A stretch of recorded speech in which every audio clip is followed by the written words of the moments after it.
করি, কিন্তু একাদশী ব্রত করে সঠিক সময়ের মধ্যে ব্রতের পালন করতে হয়।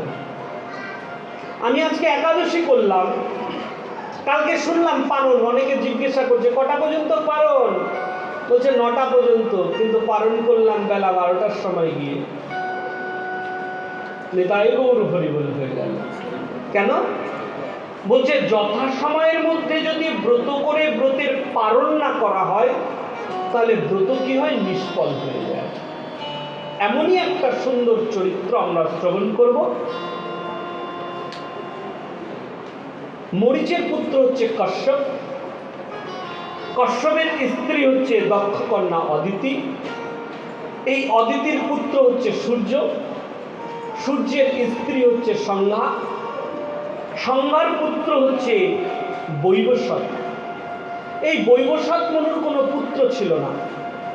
একদিন যমুনার তীরে গিয়ে তিনি শত বৎসরের তপস্যা করলেন পুত্র কামনার জন্য। ভগবান বিষ্ণুর তপস্যা করলেন, ভগবান বিষ্ণুর তপস্যা দেখে সন্তুষ্ট হয়ে গেলেন, বৈবস্বত মনুকে বর দিয়ে দিলেন। তার 10টা পুত্র সন্তান হলো। কে কে? ইক্ষাকু, নিগো, যজাতি, দৃষ্ট, দৃষ্ট, করসু, হরিশান্ত, পৃধস্য, নভগ, আর হচ্ছে কবি। এই নভগের পুত্র হচ্ছে নাভাগ, আর নাভাগের পুত্র হচ্ছে অম্বরীশ। এই অম্বরীশ হচ্ছে ভগবানের পরম ভক্ত। জানেন, এ জগতে ভক্ত সাজার থেকে ভক্ত হওয়াটা প্রয়োজন। ভক্ত সাজার থেকে আমি ভক্ত সাজলাম, কোনো লাভ নেই। তুমি যদি ভক্ত হতে পারো তাহলে তোমার সব লাভ হয়েছে। অম্বরীশ ভগবানের পরম ভক্ত, যেন তেন ভক্ত নয়। প্রত্যেকটা একাদশী ব্রত করেন, শুধু একাদশী ব্রত নয়, ভগবানের সেবা করেন, নিরন্তর ভগবানের সেবা করেন, যেন তেন সেবা নয়। আমরা কেমন করে সেবা করি? আমরা বলি না, গোবিন্দ সেবা দিতে গেলে এই আমার জন্য একটু ফুল নিয়ে আসিস তো, আমার একটু ছাদের থেকে একটু তুলসী পাতা তুলে নিয়ে আসতো, বলি না? সেবা করছি, ওটা সেবা নয়। সেবাটা সবসময় নিজের হাতে করতে হয়। এই অম্বরীশ চক্রবর্তী সম্রাট রাজকার্য যতক্ষণ করেন, রাজকার্য শেষ হয়ে গেলে অম্বরীশ ভগবানের সেবায় যুক্ত হয়ে যায়। কেমন করে সেবা করেন? সাবৈ মনো কৃষ্ণ পাদারবিন্দায়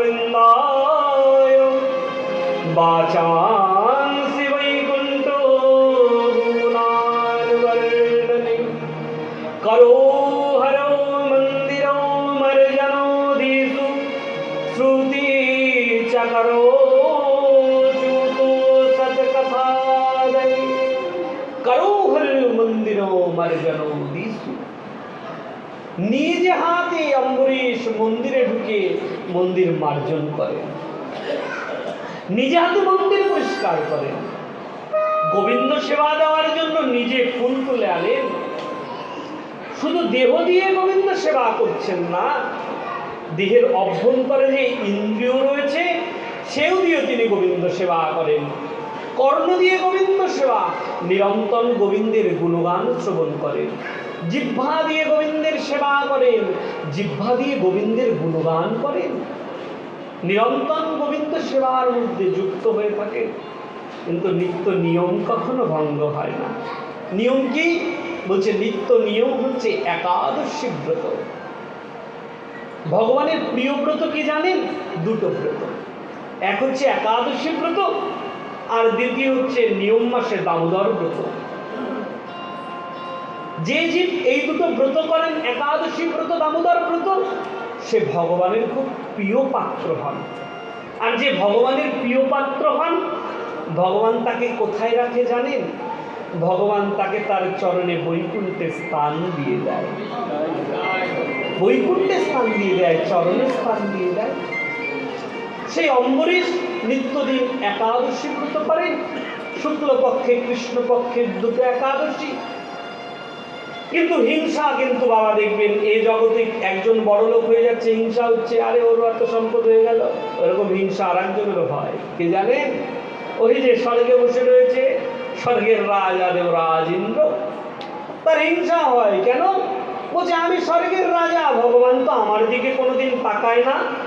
আর সাধারণ মর্তের রাজা অম্বরীশ, ভগবান তাকে কৃপা করেন, দেখি তো সে কেমন ভক্ত, পরীক্ষা করবে। একদিন দুর্বাসা মুনিকে পাঠিয়েছেন, দুর্বাসা মুনিবর একটু গিয়ে পরীক্ষা করুন না, দেখি ভগবানের কেমন ভক্ত। দুর্বাসা এসেছে। কোন দিন এসেছে? একাদশীর পরের দিন, পারণের দিন। অম্বরীশ পারণ করতে যাবে, এমন সময় তাকেই দেখছে মুনিবর এসেছে, যেন তেন মুনি নয়, দুর্বাসা মুনি। বলছে পলকে পলকে অভিশাপ, নিজের স্ত্রীকেও অভিশাপ দিয়েছিলেন, নিজের স্ত্রীকে অভিশাপ দিয়েছিলেন, সেই দুর্বাসা এসেছে। দুর্বাসাকে দেখেই তো অম্বরীশ হাত জোর করে বলছে মুনিবর আমার কত সৌভাগ্য, আপনাকে দর্শন করে আমি পবিত্র হয়ে গেলাম, আর আপনি এমন একটা শুভ দিনে এসেছেন, কত সৌভাগ্য আমার। মুনিবর আসুন আমরা দুজনে একসাথে বসে একাদশী ব্রতের পালন করি। দুর্বাসা বলছে অম্বরীশ পালন করব, কিন্তু আমি তো এখনো স্নান করি নাই, আমি একটু স্নান ধুতি করে আসি, তারপরে দুজনে একসাথে পালন করব। ঠিক আছে মুনিবর, আপনি স্নান করে আসুন, তারপরে আমরা দুজনে একসাথে পালন করব। চলে গেলেন। ওদিকে অম্বরীশ বসে রয়েছে, কিন্তু দুর্বাসা স্নান করতে গেছে তো গেছেই, যমুনাতে একটা ডুব দেয়, আবার 5 মিনিট পরে আর একটা ডুব দেয়, 10 মিনিট পরে আর একটা ডুব দিচ্ছে। আর অম্বরীশ তো বারবার প্রহর গুনছে, সময় গুনছে, কি হলো যদি না আসে, সময় চলে যাচ্ছে, সময় চলে যাচ্ছে। কি সময়? পারণের সময়। ওই যে একাদশী ব্রতের পরের দিন পালন করতে হয়, ভগবানকে ভোগ দিয়ে প্রসাদ নিবেদন করতে হয়। অম্বরীশ তো ভগবানকে ভোগ টোক লাগিয়ে প্রসাদ নিবেদন করে বসে রয়েছে, নিজে প্রসাদ পাবে। কিন্তু সাধু এসেছে, সাধুকে ছাড়া তো প্রসাদ পাওয়া যাবে না, অপরাধ হয়ে যাবে। কি করা যায়? ওদিকে পালনের সময়ও চলে যাচ্ছে, চিন্তায় পড়ে গেল অম্বরীশ। কিন্তু রাজপ্রাসাদের মধ্যে যত ব্রাহ্মণ ছিল, অম্বরীশ গিয়ে তাদের কাছে প্রার্থনা করছে, হে ব্রাহ্মণ, হে বিপ্রগণ, আপনারা বলুন না এখন আমি কি করি এই সংকট মুহূর্তে।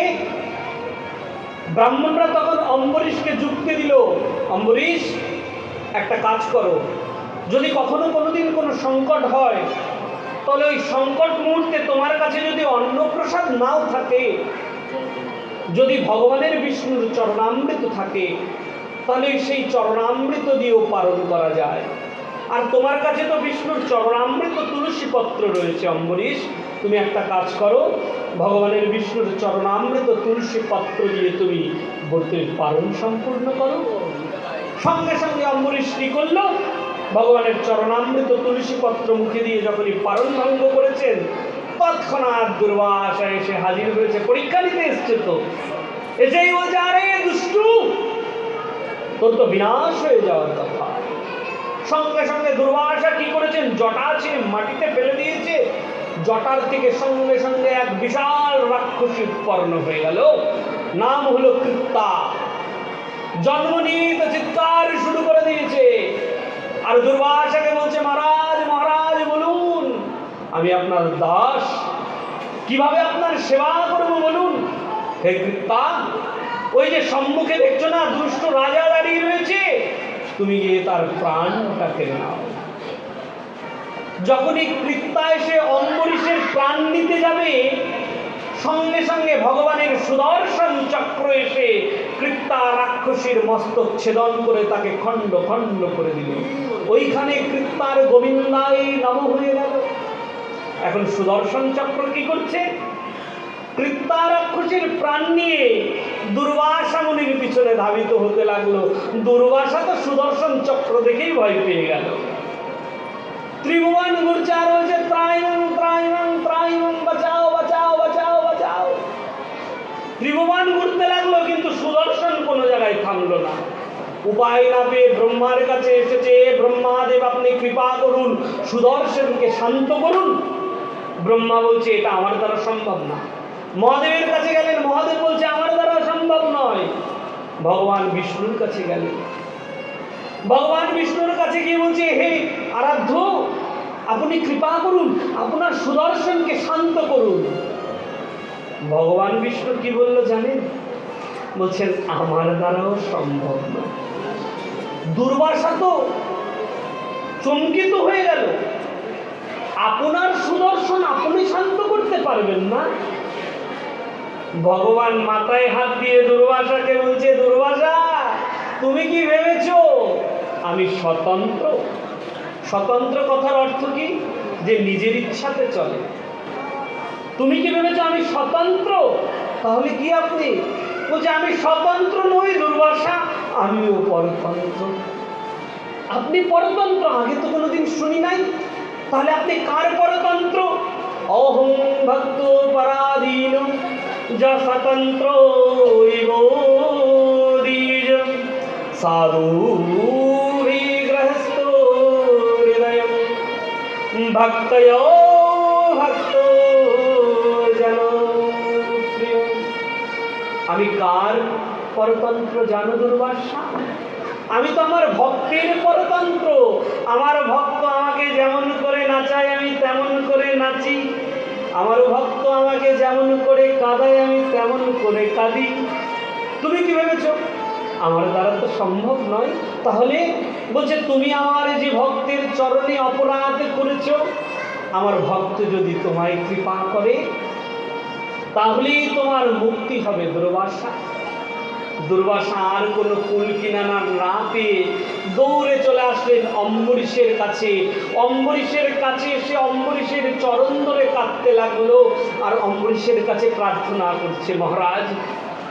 যখনই দুর্বাসা চরণ ধরেছে, অম্বরীশের সঙ্গে সঙ্গে দুর্বাসাকে উপরে তুলে নিয়ে বুকে জড়িয়ে ধরে বলছে মুনিবর, এ আপনি কি করলেন মুনিবর? বড় অপরাধী করে দিলেন আমায়। অম্বরীশ কেন? বলছে মুনিবর, আপনার স্থান তো আমার হৃদয়ে, আমার মস্তকে, আপনি কিনা আমার চরণে এসে পড়লেন। অম্বরীশ, কথা বলার সময় নয়। অম্বরীশ, তুমি সুদর্শনকে শান্ত করো, না হলে যে সুদর্শন আমার প্রাণটা কেড়ে নেবে। অম্বরীশ মহারাজ, মুনিবর আপনি চিন্তা করবেন না, আমি সুদর্শনকে শান্ত করছি। কি করলো জানেন? অম্বরীশ দুর্যোধনকে পিছনে দাঁড় করিয়ে দিয়ে অম্বরীশ সুদর্শনের সম্মুখে দাঁড়িয়ে সুদর্শনকে প্রার্থনা করছে, সুদর্শন নমস্তভ্যং সহস্রারাচ্যুত প্রিয় সাধু গৃহস্থ হৃদয় স্বস্তি ভূয়ায়রস্পদে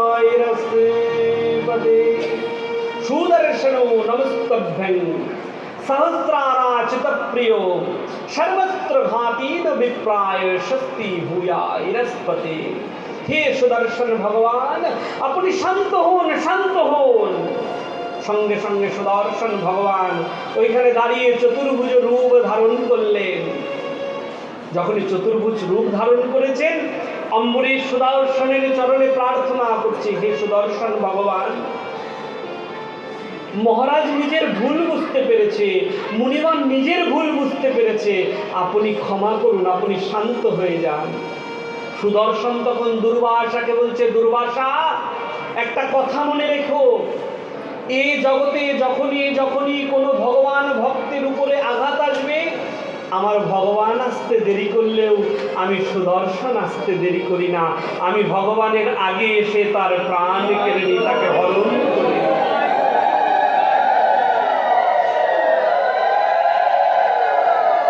উপস্থিত সাধু বৈষ্ণব, কালকে পরম পবিত্র, যারা যারা একাদশী ব্রতের দিন পঞ্চশস্য রবিশস্য গ্রহণ করেন তারা অনেক বড় বড় দামি দামি জিনিস পাবেন, বুঝেছেন? যারা একাদশীর দিন পঞ্চশস্য রবিশস্য গ্রহণ করবেন তারা দামি দামি জিনিস পাবেন। বলছে এত দামি জিনিস ওজনে তুলতে পারবেন না। কি জিনিস? বলছে এ জগতের যত বড় বড় পাপ আছে সবগুলোকে গ্রহণ করতে পারবেন, যদি একাদশীর দিন পঞ্চশস্য রবি শস্য গ্রহণ করেন। কেন? বলছে পাপের তো কোনো জায়গা নাই, ওই পঞ্চশস্য রবি শস্যের মধ্যে গিয়ে স্থান নেই। তাই যারা যারা একাদশীর দিন রবি শস্য পঞ্চশস্য গ্রহণ করবে তারা তারা পাপকেই গ্রহণ করবে। তো উপস্থিত সাধুগুরু বৈষ্ণব, একাদশী ব্রতের দিন আমরা রবি শস্য পঞ্চশস্য বর্জন করব। অনেক বড় বড় আবার পণ্ডিত বেরিয়ে গেছে এখন, বলছে রবি শস্য পঞ্চশস্যের মধ্যে জবের উল্লেখ আছে, গমের উল্লেখ তো নাই। গমের থেকে তো কি হয় যেন, আটা হয়, ময়দা হয়। ওই শাস্ত্রের মধ্যে গম উল্লেখ করা নাই, তাহলে ময়দা যত পারবি খাওয়া যাবে। আরে মূর্খরে দল, নবধান্যের মধ্যে ওই গমটাও পড়ছে। ধান শুধু ওই যে চাল থেকে যে ধান হচ্ছে ওটা ধান নয়, আমাদের ধান জাতীয় জিনিস 9 প্রকারের আছে, তাকে বলা হয় নবধান্য। যেরকম ধান, যব, ভুট্টা, এগুলো সব হচ্ছে নবধান্যের মধ্যে পড়ছে। কেন? বলছে ধান জাতীয় যেগুলো ওরকম আঁকড়ে ধরে রয়েছে, যার থেকে তুষ হবে, সেগুলোই নবধান্যের মধ্যে পড়ছে। তাহলে গমটাও নবধান্যের মধ্যে রয়েছে। তো অনেকে আছে দেখা গেছে আটা খাচ্ছে, এই খাচ্ছে, তাদের বাবা একাদশী হবে না। এখন আপনাদের আশেপাশে অনেক বড় বড় বিজ্ঞ পাঠক রয়েছে, আমি শুনি, আমার কাছে ফোন টোন আসে, বলছে তারাই রুটি খেতে বলে, আমার কি দোষ, আমাদের কি দোষ। এরকম আছে, আমি নাম উল্লেখ করতে চাচ্ছি না। বাবা তাদের পাল্লাই পড়বেন না। অনেকে আবার নিয়ম বের করেছে, বলছে স্বামী থাকলে একাদশী ব্রত করা যাবে না, বলছে স্বামীর অমঙ্গল হবে, নিজের অমঙ্গল হবে। বাবা একাদশী ব্রত না করলেই অমঙ্গল হবে। এখন তুমি একাদশী ব্রত করবে কি করবে না তোমার ব্যাপার।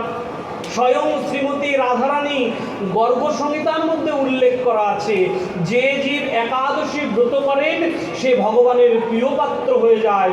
শুধু ভগবানের প্রিয় পাত্র নয়, স্বয়ং ব্রজেশ্বরীরও সে প্রিয় পাত্র হয়ে যায়। তাহলে প্রত্যেকটা সনাতনী ব্যক্তির, আর যারা যারা বাচ্চা রয়েছে, বলছে 8 বছরের বয়সের পর থেকেই সবাইকে ব্রত করা যায়। উপস্থিত সাধুগুরু বৈষ্ণব, কালকে পরম পবিত্র একাদশী ব্রত, সবাই মিলে একাদশী ব্রত করবেন। এই একাদশী ব্রতের দিন ভগবানের সবাই মিলে গুণগান করবেন, ভগবানের নিরন্তর নামসুধা প্রেমসুধা